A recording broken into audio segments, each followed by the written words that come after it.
Olá, você que me segue no Rodrigo Silva Arqueologia. Eu estou mais uma vez aqui no deserto da Judéia, no deserto do Mar Morto e no sítio arqueológico de Khirbet Qumran, ou Khirbet Qumran, onde encontraram os famosos manuscritos do Mar Morto. Esta caverna que está logo atrás de mim aqui é a gruta número 4, onde importantes manuscritos foram encontrados. Na verdade, há programas Evidências onde eu explico toda a história dos achados arqueológicos. Há também palestras minhas na internet que você pode procurar aí e ver os detalhes disso. Mas resumindo, para quem talvez não saiba, um garotinho beduíno chamado Mohamed El-Dib estava nas grutas, não nessa especificamente, mas em outras grutas lá de cima, procurando algumas cabras que tinham desaparecido. Isto foi em 1947 e 1948. E ele, olhando as grutas, procurando os animais desaparecidos, resolveu pegar uma pedra e jogar dentro da gruta para ver se os animais fariam barulho ali dentro. Só que ao invés do ruído de animais, ele escutou o barulho de cerâmica se quebrando.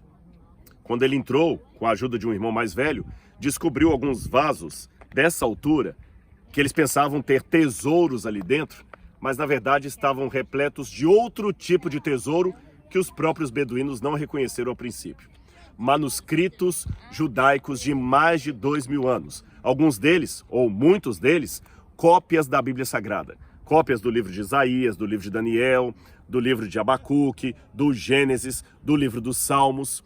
E todo o achado arqueológico de Qumran foi simplesmente uma das maiores descobertas que tivemos no século XX a favor tanto da veracidade do texto bíblico, como do contexto de algumas passagens da Bíblia Sagrada.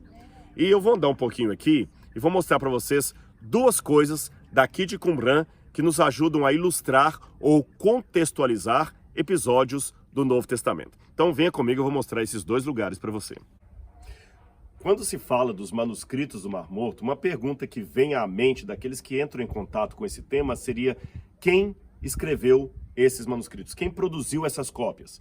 Há algumas hipóteses. Norman Gould, por exemplo, pensava que havia uma biblioteca em Jerusalém e que quando os romanos destruíram a cidade, essa biblioteca foi retirada e trazida para cá e escondida nas grutas e depois acabaram ficando aí por 2.000 anos.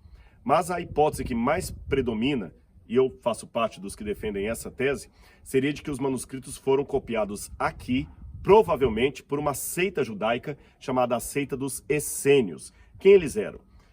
Anote aí. Os essênios eram uma dissidência do grupo sacerdotal. Eram homens que não concordavam com o modo como o sacerdócio estava sendo realizado em Jerusalém, então saíram da cidade e vieram para o deserto. E é curioso que aqui nesse lugar onde eu estou, é onde eles faziam as suas refeições. E eles não copiaram apenas manuscritos bíblicos, como eu disse para vocês, eles também tinham copiados regras da comunidade, livros sobre moralidade, alguns salmos que nós não conhecíamos antes no cânon sagrado, e eles também reproduziam uma esperança messiânica da época. Uma delas me chama a atenção. Aqui nesse lugar onde eles faziam as refeições sentados, em silêncio, havia um texto que dizia que toda refeição eles estavam esperando pelo dia em que o Messias pessoalmente viria para abençoar o vinho, abençoar o pão e assim inaugurar os tempos messiânicos. E é interessante que Jesus, provavelmente conhecendo esse contexto que nós desconhecíamos até o achado de 1948, termina o seu ministério dando uma bênção sobre o vinho, sobre o pão e celebrando a Santa Ceia. É incrível, não é? Outra coisa que chama atenção é isso aqui atrás. Olha, os essênios praticavam muito, como todos os judeus da época, os banhos de purificação. Você vê aqui em todo o sítio arqueológico muitos tanques de mergulho onde eles procuravam se purificar das coisas eventuais do dia que poderiam contaminá-los. Então aqui atrás nós temos justamente um desses tanques de purificação.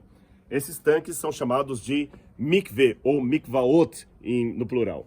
Você vê que a pessoa descia por uma escada completamente impuro, mergulhava na água, desnudo, e depois subia pela outra escada, na teoria deles, completamente purificado. É lógico que a pessoa banhava, mas havia um teto aqui em cima, tudo isso era fechado.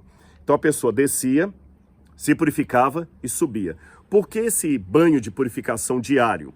É porque eles acreditavam que no dia a dia, você como judeu, poderia ter contato talvez através de um toque de mão com alguém que tocou numa carne de porco, com alguém que tocou num cadáver. Então você estaria contaminado. Então para isso você tinha o mergulho de purificação. Esse mergulho era praticado sempre pelos judeus da época.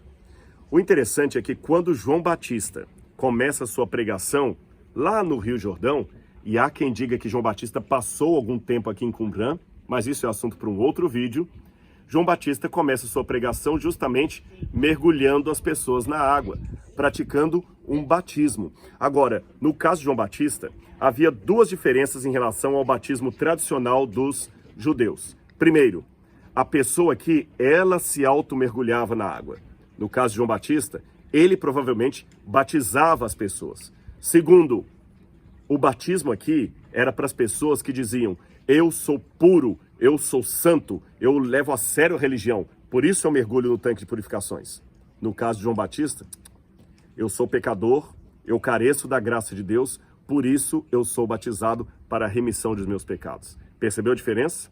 E num desdobramento disto, esse batismo, que antes era um ritual judaico, depois se tornou um ritual do segmento de João Batista, se torna também um rito de iniciação no cristianismo.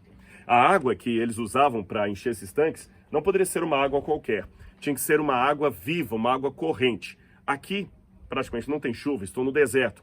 Mas quando chovia nas montanhas em Jerusalém, essa água descia por ali e acabava enchendo esses tanques de purificação. Há várias canaletas aqui e o tanque era cheio então com água da chuva, que eles chamavam também de água viva.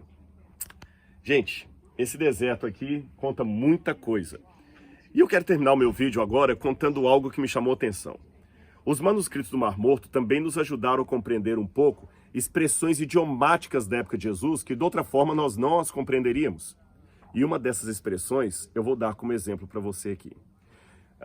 Émile Pouer, que é um professor da École Biblique de Jerusalém, um dos maiores epigrafistas que nós temos aqui em Israel, ele é francês, ele traduziu há alguns anos atrás, há mais ou menos uns 20 anos atrás, um grupo de bem-aventuranças que estavam nos rolos do Mar Morto. E essa tradução lançou luz sobre Jesus e o Sermão do Monte, as Bem-aventuranças.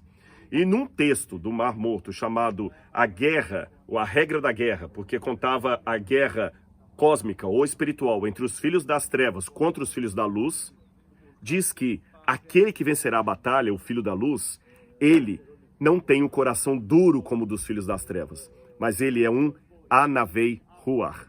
O que é Anavei Ruach? Em hebraico, Anavei Ruach significa o encurvado no espírito. Aquele que se dobra.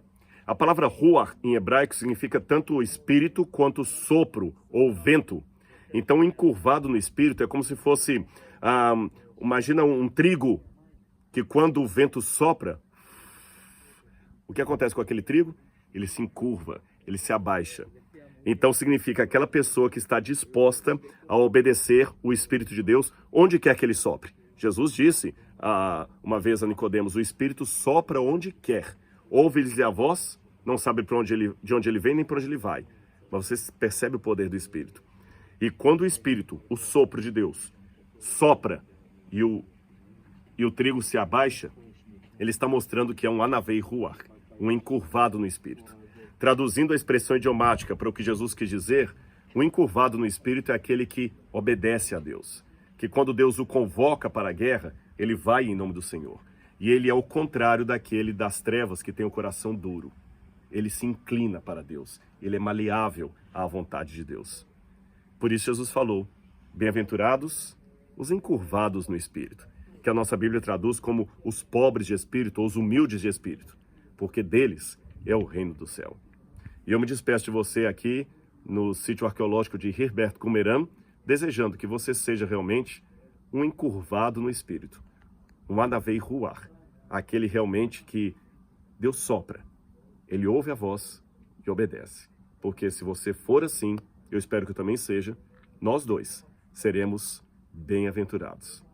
Que a graça de Deus esteja com vocês. Se você gostou desse vídeo, não esqueça de dar o seu like, ativar o sininho de notificações e compartilhar com seus amigos. Até o nosso próximo encontro.